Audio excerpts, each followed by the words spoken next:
मेरे नौजवान साथियों, मेरे भाइयों एवं बहनों, माताओं एवं बुजुर्गों और मेरे प्यारे देश भारतवर्ष के नन्हे मुन्ने साथियों, आज नव वर्ष के नवबिहान में महान पर्व होली के अवसर पर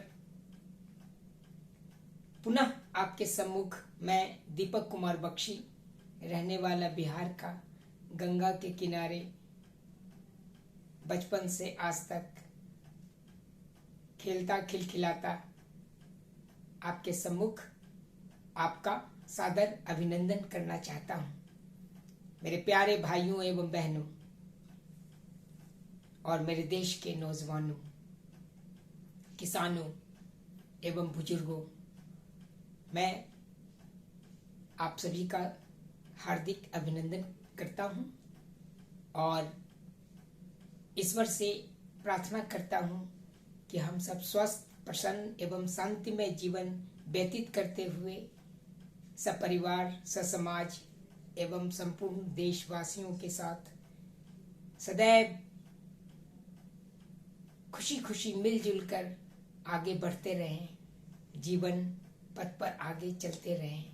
यही मेरी कामना है और यही हम सब की कामना होनी चाहिए। मेरे नौजवान साथियों, आज पुनः मैं भारत विजन 2047 की गाथा गुनगुनाने आपके सम्मुख प्रस्तुत हुआ हूं। आपको मालूम ही होगा कि भारत विजन 2047 जो आजादी के अमृत महोत्सव सन 2022 के बाद के अमृत काल में अगले 25 वर्षों तक हम भारत विजन 2047 के तहत भारत की स्वतंत्रता की 100वीं वर्षगांठ पर शताब्दी समारोह में हंसते खिलखिलाते मचलते हुए एक साथ एकजुट होकर 15 अगस्त 2047 को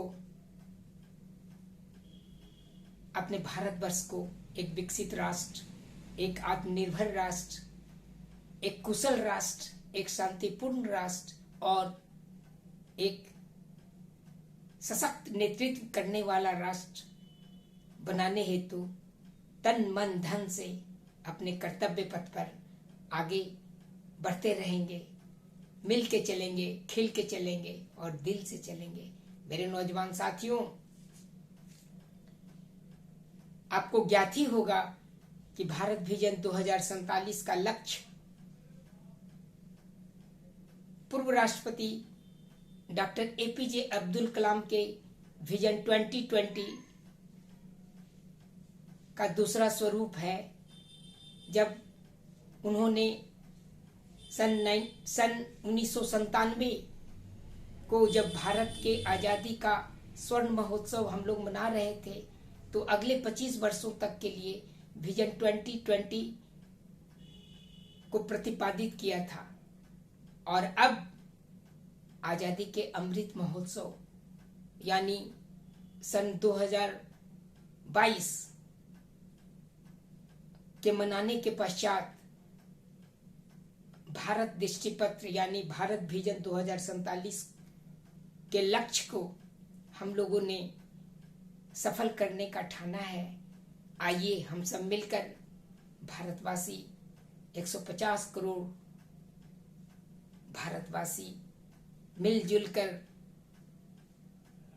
एक नई आशा, नई दिशा, नए उत्साह और नए आत्मविश्वास के साथ अपने देश को एक महान राष्ट्र, एक आत्मनिर्भर राष्ट्र, एक शांतिपूर्ण राष्ट्र और एक सभ्य सुसंस्कृत राष्ट्र तथा विश्व के मानस पटल पर विश्व गुरु बनने वाला राष्ट्र बनाने हेतु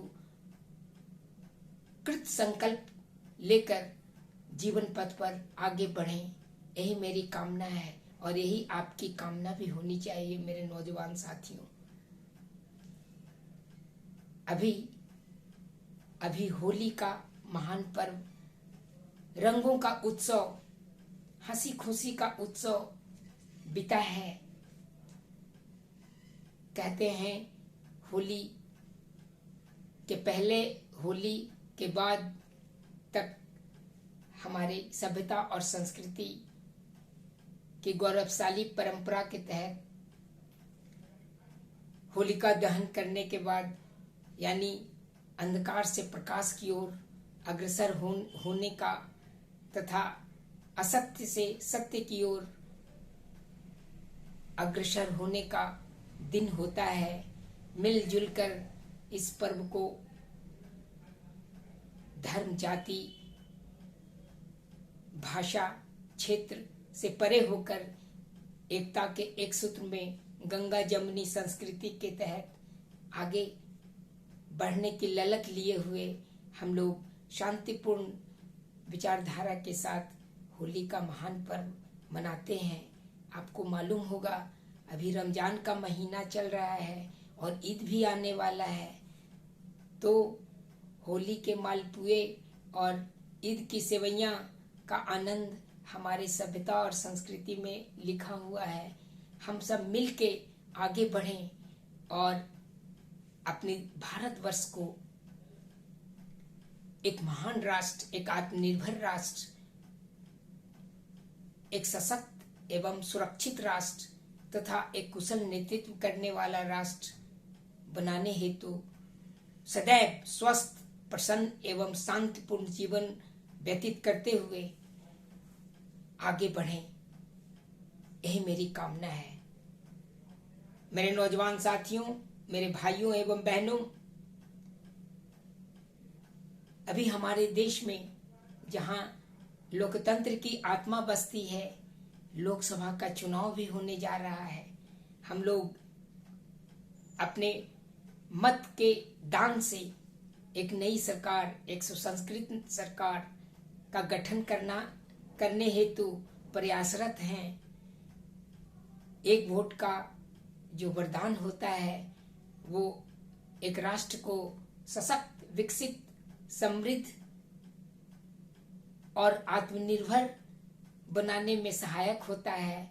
इसलिए हमें अपने वोट, अपने मतदान करने का लक्ष्य भी नहीं भूलना है और गर्व से कहना है कि हम भारतवासी हैं, हम लोकतंत्र के व्यवस्था में पले बढ़े भारतवासी हैं। गर्व से कहेंगे कि हम अपने गौरवशाली सभ्यता, संस्कृति यानी सत्य, अहिंसा एवं शांति का संदेश के साथ वसुधैव कुटुंबकम के प्रख्यापित संदेश के साथ एवं सत्यम शिवम सुंदरम के गुणगान के साथ आगे बढ़ें, यही सत्यमेव जयते की अवधारणा है। और भारत विजन 2047 के तहत हम सब मिलजुल कर अपने भारतवर्ष को एक सशक्त राष्ट्र, एक विकसित राष्ट्र, एक आत्मनिर्भर राष्ट्र, एक शांतिपूर्ण राष्ट्र और कुशल नेतृत्व करने वाला राष्ट्र बनाने में अपना जीवन पर्यंत योगदान प्रदान करने की चेष्टा करें, कोशिश करें, यही मेरी कामना है। मेरे नौजवान साथियों, मेरे भाइयों एवं बहनों, आपको ज्ञात ही होगा भारत विजन 2047 के तहत हम लोगों ने 10 महत्वपूर्ण बिंदुओं को प्रतिपादित किया है। वो 10 बिंदु हैं एकता एवं अखंडता का, विज्ञान एवं प्रौद्योगिकी का, स्वास्थ्य एवं शिक्षा का, कृषि एवं उद्योग का, शांति एवं संरक्षा का, विकास एवं प्रबंधन का, रणनीति एवं अंतरिक्ष का, ऊर्जा एवं अर्थव्यवस्था का, पर्यावरण एवं पारिस्थितिकी का तथा विरासत एवं प्रसन्नता का भाव का। मेरे नौजवान साथियों, इन्हीं 10 उद्देश्यों, इन्हीं 10 लक्ष्यों एवं इन्हीं 10 महत्वपूर्ण बिंदुओं के सहारे हमें भारत विजन 2047 की सफलता को साकार करना है। और मुझे पूरा विश्वास है कि हम अपने लक्ष्य की पूर्ति में अवश्य सफल होंगे। अपने भारतवर्ष के 150 करोड़ भारतवासियों के साथ मिलके चलेंगे, कदम से कदम, कंधे से कंधे मिलाकर आगे बढ़ेंगे और गर्व से कहेंगे कि हम भारतवासी हैं। और अपनी स्वतंत्रता के द्वितीय आंदोलन में शरीक होकर स्वतंत्रता के यानी आजादी के शताब्दी समारोह मनाते हुए स्वतंत्रता की 100वीं वर्षगांठ पर 15 अगस्त 2047 को अपने राष्ट्रीय तिरंगा को फहराते हुए जन गण मन का गुणगान करेंगे। यही मेरी कामना है मेरे नौजवान साथियों। जन गण मन अधिनायक जय हे भारत भाग्य विधाता। आइए हम सब मिलकर एकता के एक सूत्र में पिरोकर आगे बढ़ें, मिलके चलें, खिल के चलें और दिल से चलें। मेरे नौजवान साथियों, आपको मालूम होगा कि किसी भी देश का, किसी भी राष्ट्र का उन्नति उसकी एकता अखंडता पर निर्भर करती है, उसके लोगों में एकता की भावना पर, अखंडता की भावना पर विचरण करती है। अतः हमें एक विकसित राष्ट्र, आगे बढ़ने वाला राष्ट्र बनाने हेतु भारत में एकता और अखंडता के महत्वपूर्ण बिंदुओं पर अमल करना होगा। और हम जब एक होंगे तो हम अवश्य आजादी के शताब्दी समारोह में अनेक होंगे। एक विकसित राष्ट्र बनाने की अवधारणा को सत्य, सफल एवं साकार करेंगे। उसी तरह कृषि एवं उद्योग की अवधारणा भी उतना ही महत्वपूर्ण है जितना कि खाद्यान्न में सुरक्षा प्राप्त करना, जितना कि रोजगार और गरीबी को दूर करने के लिए गांव से लेके शहरों तक उद्योगों का जाल फैलाना, जितना कि प्राकृतिक एवं हरित क्रांति के तहत अपने कृषि का विकास करना। तो कृषि एवं उद्योग का क्षेत्र काफी महत्वपूर्ण है किसी भी देश, किसी भी समाज एवं किसी भी परिवार के उन्नति के लिए। उसी तरह विज्ञान एवं प्रौद्योगिकी का क्षेत्र भी काफी कम महत्वपूर्ण नहीं है। आज विज्ञान एवं प्रौद्योगिकी के क्षेत्र में आजादी के बाद से हम सब आगे बढ़े हैं, लेकिन अभी और आगे बढ़ना है, चरम सीमा को प्राप्त करना है। आपको मालूम ही होगा हम संचार क्रांति के उद्देश्य में सफल रहे हैं और आज नवीन क्रांति, नवाचार से यानी कृत्रिम बुद्धिमत्ता से लेकर अंतरिक्ष के विकास एवं अनुसंधान में के क्षेत्र में हम सब आगे बढ़ने में सफल हुए हैं। तो विज्ञान एवं प्रौद्योगिकी के क्षेत्र में सफलता प्राप्त कर हम अवश्य अपने देश को एक विकसित राष्ट्र बनाने में सफल होंगे, एक आत्मनिर्भर राष्ट्र बनाने में सफल होंगे। मेरे नौजवान साथियों, शिक्षा एवं स्वास्थ्य का क्षेत्र भी अति महत्वपूर्ण है। सतत विकास के लक्ष्यों के तहत यदि हम शिक्षित एवं सुसंस्कृत होंगे, यदि हम अपने बच्चों को, अपने युवाओं को, अपने बेटे बेटियों को अच्छी शिक्षा प्राप्त करने में सहायक होंगे, क्या गांव क्या शहर सभी में स्कूलों से लेके विश्वविद्यालयों, महाविद्यालयों की संरचना का विकास करेंगे और उसमें गुणवत्ता एवं वैल्यू से परिपूर्ण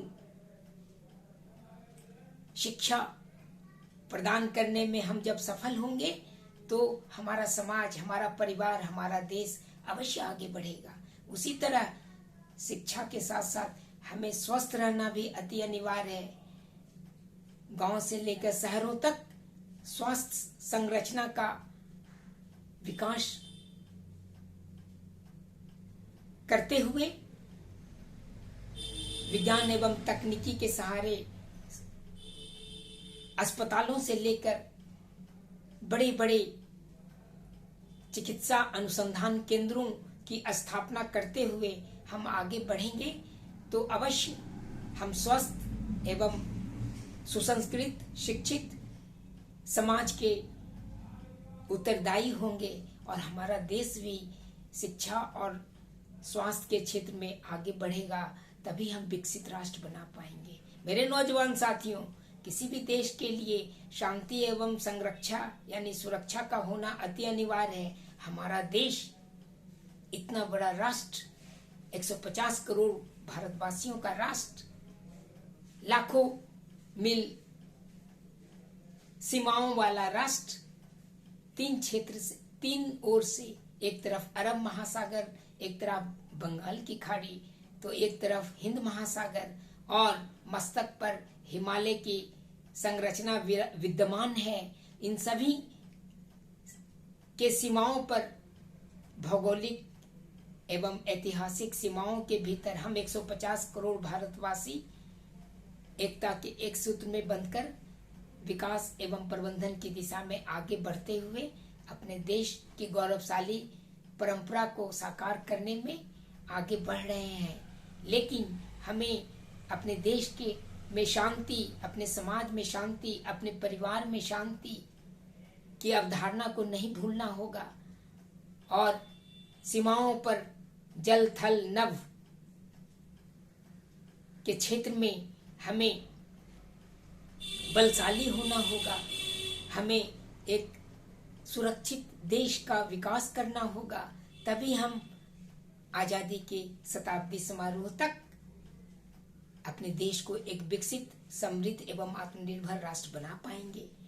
मेरे नौजवान साथियों, विकास एवं प्रबंधन यानी सतत एवं समावेशी विकास के साथ कुशल प्रबंधन का भी होना अति अनिवार्य है एक विकसित राष्ट्र के लिए, एक विकसित समाज के लिए, यहाँ तक कि एक विकसित संसार के लिए, विश्व के लिए। जब आधारभूत संरचना का विकास होगा, गुणवत्तापूर्ण विकास होगा, चाहे वो यातायात का क्षेत्र हो, चाहे वो संचार का क्षेत्र हो, चाहे वो ऊर्जा का क्षेत्र हो, चाहे वो गांव से लेकर शहरों तक बुनियादी संरचना का क्षेत्र हो, सभी में हमें विकास की अवधारणा को सत्य करना होगा। साथ ही साथ प्राकृतिक आपदाओं से जूझते हुए उन पर काबू पाने के लिए हमें कुशल प्रबंधन भी करना होगा और अपने गुणवत्ता को, अपने युवा मानस को शिक्षित एवं संपन्न करते हुए रोजगार एवं गरीबी से दूर करते हुए, रोजगार से परिपूर्ण करते हुए, यदि हम विकास के साथ साथ प्रबंधन की दिशा में सफलता हासिल करेंगे, तभी हम भारत को एक विकसित राष्ट्र बना पाएंगे। मेरे नौजवान साथियों, आज अंतरिक्ष में विकास एवं अनुसंधान का युग है। हम अंतरिक्ष में विकास के साथ साथ, अनुसंधान के साथ साथ रणनीति के क्षेत्र में भी आगे बढ़ने के लिए उद्यम करने का संकल्प लेंगे, तभी हम आगे भारतवर्ष को एक विकसित राष्ट्र बना पाएंगे। हमें अपने सीमाओं पर की सुरक्षा के लिए, हमें अपने देश के आंतरिक एवं बाहर जैसे असामाजिक तत्वों, आतंकवादी संरचनाओं एवं युद्ध काल की दृष्टि से अपने देश में सुरक्षा प्राप्त करने के लिए एक नए रणनीति की दिशा में आगे बढ़ना होगा। नए रणनीति के तहत हमें विज्ञान एवं प्रौद्योगिकी के सहारे, विकास एवं प्रबंधन के सहारे अंतरिक्ष में अनुसंधान एवं विकास करना होगा। आपको मालूम ही होगा, आज हम वर्षों बाद चंद्रायन, सूर्यायन, समुद्रायन, गगनयान और यहाँ तक कि अपने देश के अंतरिक्ष एवं विकास, अंतरिक्ष के क्षेत्र में विकास एवं अनुसंधान कर आज हम इतने सफल हुए हैं कि चंद्रमा की धरती पर भी तिरंगे को फहराने की अवधारणा को सत्य करने में हम पहल कर रहे हैं। मेरे नौजवान साथियों, अंतरिक्ष में विकास अनुसंधान से हमें प्राकृतिक आपदाओं से भी जूझने का मौका मिलेगा। आपको मालूम ही होगा, प्राकृतिक आपदाओं में भूकंप, चक्रवात, अग्नि, बाढ़ एवं सुखाड़ और आज के युग में जलवायु परिवर्तन के साथ साथ मानव जनित आपदाओं से जूझने के लिए हमें विज्ञान एवं प्रौद्योगिकी का सहारा लेना होगा और अंतरिक्ष के क्षेत्र में विकास एवं अनुसंधान करना होगा। एक नए रणनीति के बल पर, एक नए उत्साह एवं विकास के साथ तभी हम भारतवर्ष को एक विकसित राष्ट्र बना पाएंगे। मेरे नौजवान साथियों, आज ऊर्जा एवं अर्थव्यवस्था के क्षेत्र में भी सफलता हासिल करना एक महान उद्देश्य है किसी भी समाज, परिवार और एक विकसित राष्ट्र के लिए। तो हमें अपनी अर्थव्यवस्था को मजबूत करने की दिशा में तन मन धन से कठिन परिश्रम करना होगा और ऊर्जा के क्षेत्र में, चाहे वो पारंपरिक ऊर्जा हो या फिर गैर पारंपरिक ऊर्जा हो, उन सभी के क्षेत्र में हमें आत्मनिर्भर बनने हेतु आगे बढ़ना होगा और कुशलता से आगे बढ़ना होगा। कुशल अर्थव्यवस्था वाला राष्ट्र बनाना होगा। यहाँ तक कि अपने जीडीपी के विकास में लगभग 10 से 20% की आकांक्षा प्रतिवर्ष रखना होगा। अपने प्रति व्यक्ति आय को 1 लाख से 20 लाख रुपया प्रतिवर्ष करना होगा और साथ ही आने वाले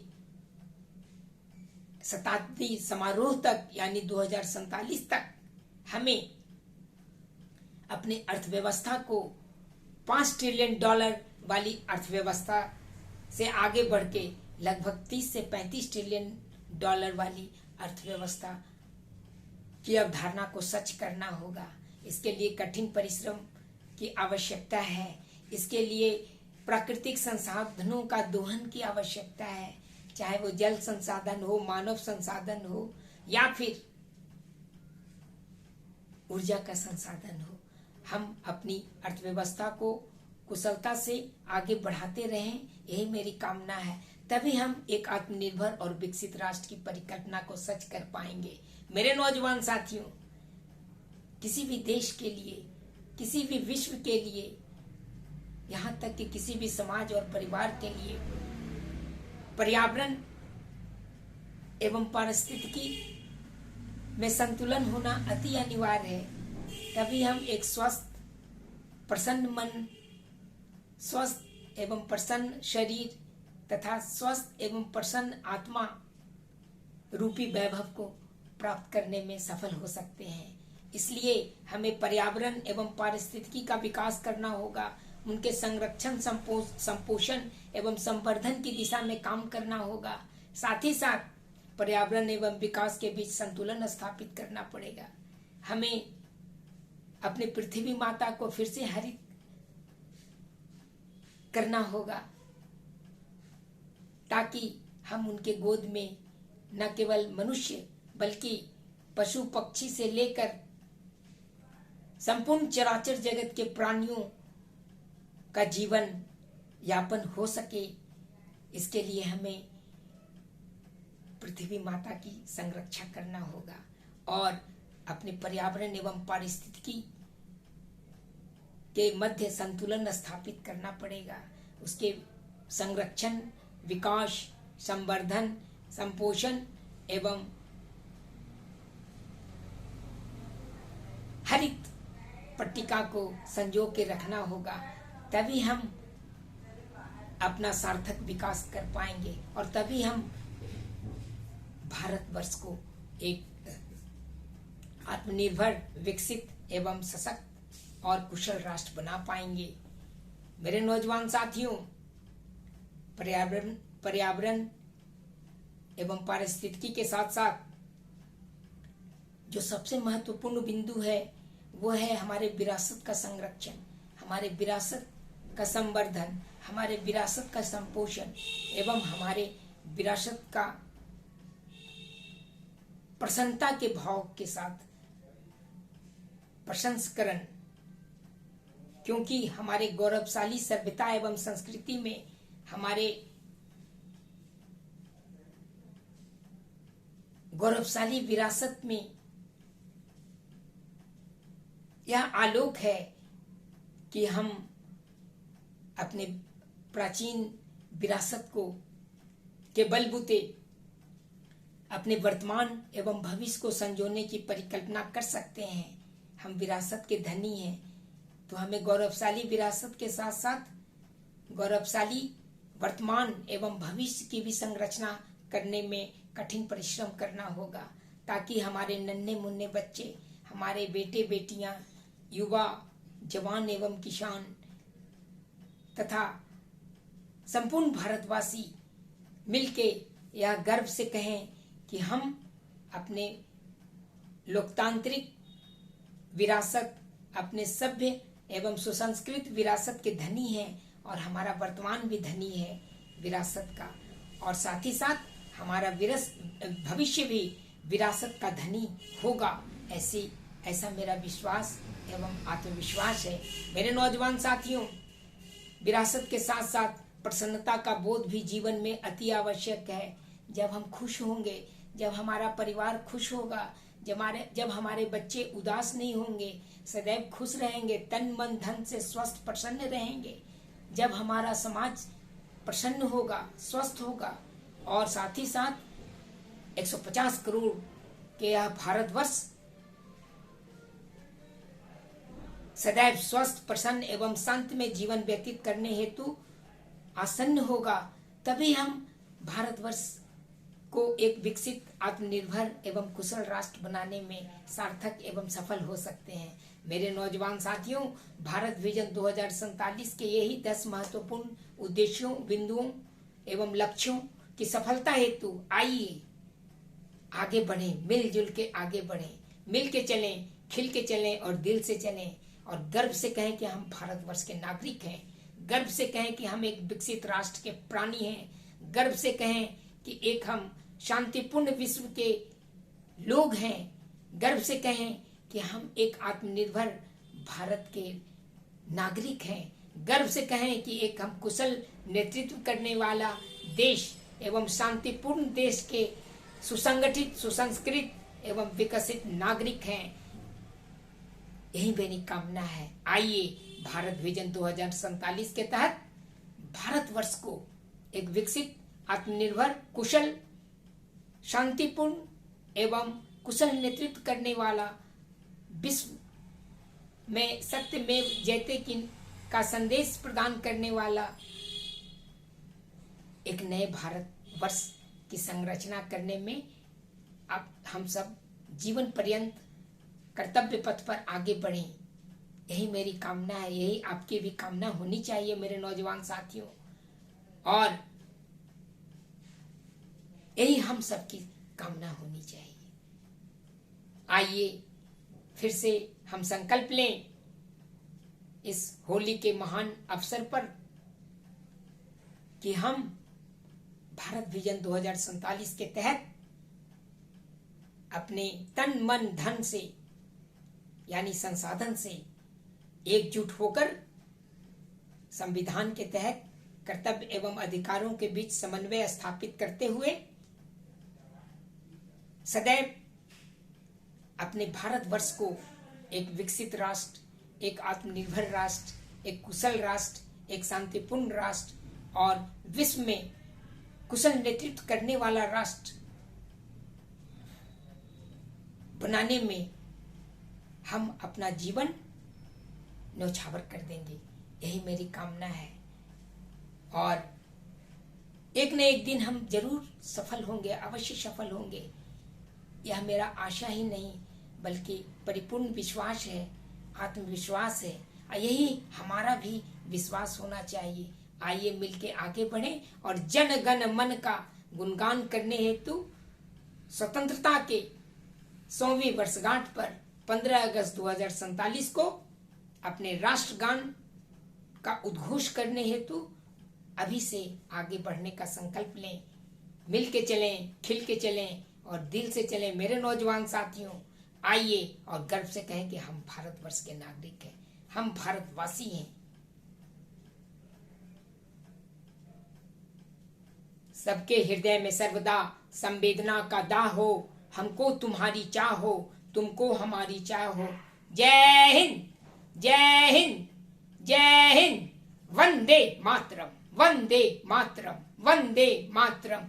भारत माता की जय, भारत माता की जय, भारत माता की जय। जय भारतवर्ष, जय भारतवर्ष के लोग, हम भारतवर्ष के लोग।